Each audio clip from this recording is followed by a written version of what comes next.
Bonjour, nous sommes le 5 juin 2024. Voici les excellentes nouvelles de ce jour. Je vous avais dit que le monde allait bouger de plus en plus, c'est réellement le cas. Et nous avons en plus d'excellentes nouvelles. Je vais bien sûr garder les meilleures pour la fin. Prenons de recul avec ce qui se joue avec notre président. Dans un premier temps, il continue à se prendre pour Napoléon en voulant envoyer l'armée française en Ukraine. Étant en mauvaise position pour les élections européennes, il continue à nourrir son ego en confirmant qu'il peut être un chef militaire menaçant. Bref, il veut jouer à la guerre. Et tout à coup, la Nouvelle-Calédonie se rebelle. Là, il n'a pas vu venir le coup. Mauvaise surprise pour lui. Avant l'Ukraine, il doit gérer une guerre civile dans son propre pays et il y a urgence. Dans un sursaut d'orgueil, il prend l'avion pour régler tout seul la rébellion de la Nouvelle-Calédonie. Il souhaiterait régler ce problème comme il a réglé celui des Gilets jaunes. Seul, en première ligne, là, il joue gros. Et au final, sa visite éclair fut totalement inefficace. Il repart sans aucune garantie de la levée des barrages. Au contraire, les émeutes se sont accrues. Se pourrait-il qu'il perde la Nouvelle-Calédonie comme il a perdu la France-Afrique? A noter que les ressources en nickel sont importantes. 25% des ressources mondiales du nickel viennent de la Nouvelle-Calédonie. De plus, son aller-retour en avion a coûté 1 million d'euros pour rien.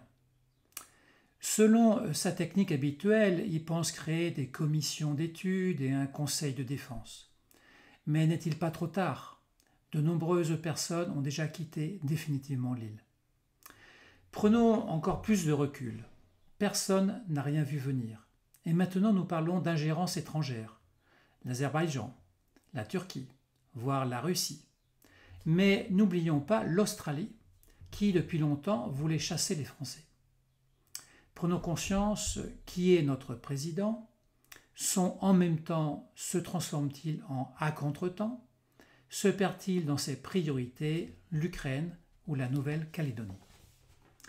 Voici une nouvelle qui a surpris tout le monde. Le 22 mai, Klaus Schwab, le fondateur du Forum économique mondial, démissionne. Et oui, il a 86 ans et le Forum économique mondial est constitué de 800 personnes dans le monde.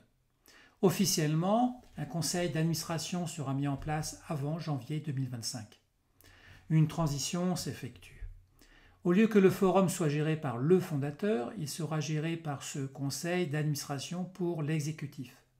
Il sera la principale institution mondiale de coopération publique et privée. Le fait de mentionner privé permettra d'avoir plus de fonds. Généralement, les organisations de l'État profond restent dans la famille. Par exemple, George Soros a transmis à son fils. Klaus Schwab pourrait transmettre à sa fille Nicole, qui a déjà dit « Le verrouillage permanent du climat arrive, que vous le vouliez ou non ». Mais un autre nom circule aussi, M. Bred, qui est un ancien dirigeant conservateur norvégien. Bref, rien n'est décidé encore. J'ai déjà dit dans mes vidéos que Klaus Schwab a été mis en place par Henry Kissinger. C'était bien sûr un moyen pour les États-Unis de vassaliser l'Europe. Nous pouvons même dire que Henry Kissinger a adoubé Klaus Schwab sur des plans énergétiques.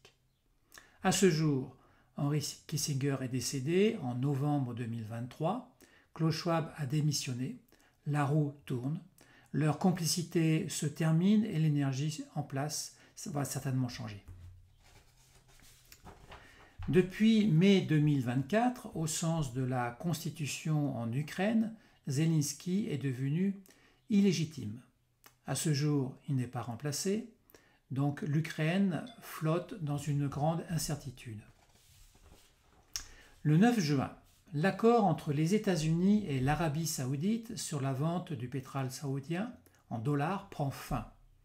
Le prince saoudien a déjà informé les États-Unis que cet accord ne serait pas renouvelé et qu'il n'accepterait plus le dollar, ce qui est une nouvelle importante. Je vous rappelle tout de même que l'Arabie saoudite fait partie des BRICS. Le Washington Post, en faillite, veut remplacer ses journalistes par des robots d'intelligence artificielle alors que les pertes augmentent. Plus de 77 millions de dollars au cours du dernier exercice. Finalement, tout compte fait, remplacer des perroquets humains par de l'IA programmée ne changera rien.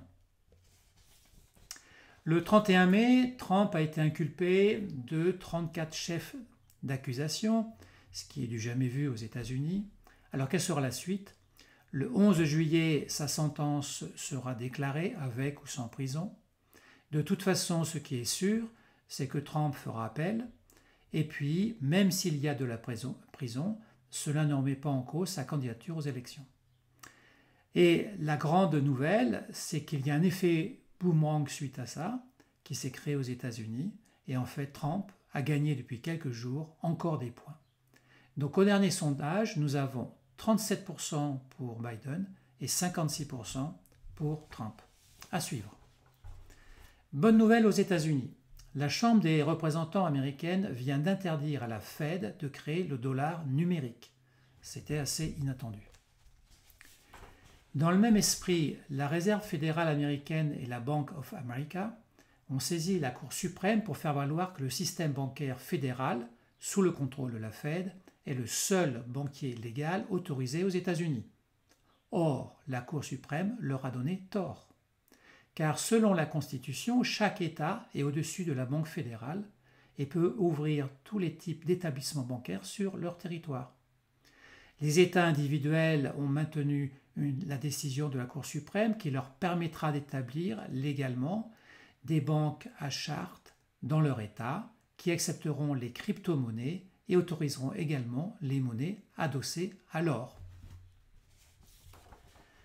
Vous savez que depuis 2 ans, l'OMS veut imposer un traité mondial relatif aux pandémies. On en parle beaucoup. L'OMS est une entité supranationale, non élue et sans responsabilité, qui cherche à étendre son pouvoir en surpassant les démocraties des États-nations et les libertés des individus. Vous savez que du 27 au 31 mai, à Genève, des négociations mondiales animées ont eu lieu au sujet du texte de ce traité proposé par l'OMS.